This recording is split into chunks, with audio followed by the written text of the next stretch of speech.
अस्सलाम वालेकुम बच्चों। अब हम जमा कर चुके हैं ना, खड़ी तरतीब में, आड़ी तरतीब में, हासिल वाली, बग़ैर हासिल वाली जमा हो गई। अब उसके बाद क्या है, तफरीक है ना। अब यह क्या दिया हुआ सवाल, खड़ी तरतीब में लिखकर तफरीक कीजिए। अब खड़ी तरतीब में, लेकिन यहाँ पे सवाल देखिए सब आड़े तरतीब में दिए हुए है ना। अब यहाँ पे हमको देखो पहला सवाल क्या था, 586 तफरीक 425। तो मैंने पहली आदत क्या लिखा हो, 586, उसमें से तफरीक करना है हमें 425। अब 6 में से 5 तफरीक होंगे, बिल्कुल होंगे। 6 में से अगर 5 तफरीक हुए तो बाकी रहेंगे यहाँ पर 1।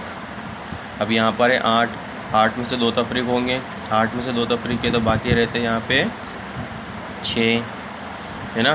फिर 5 में से 1 तफरीक किए तो बाकी 5 में से 4 तफरीक किए तो बाकी रहते हैं 1। तो जवाब आता है 161 है ना। 586 में तफरीक करें 425 तो जवाब आता है 161। अब दूसरा सवाल देखिए, 465 तफरीक करना है 179। अब 5 में से 9 तफरीक करना है, 5 में से 9 तफरीक होंगे नहीं।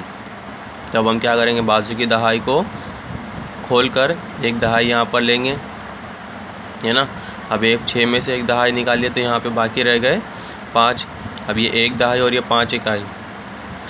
अब 5 1 दहाई 5 इकाई हो गया 15। अब 15 में से 9 तफरीक करना है। अब 15 में से अगर 9 तफरीक करेंगे कितने बाकी रहेंगे, 6 है ना। अब बाजू में देखिए 5 में से 7 तफरीक करना है, 7 तफरीक करना है ना।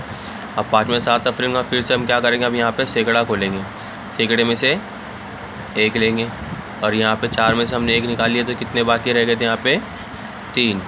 अब 15 में से 7 तफरीक करें तो बाकी रहेंगे यहाँ पर 8। 3 में से 1 तफरीक किए तो बाकी रहेंगे यहाँ पर 2। जवाब आया 286।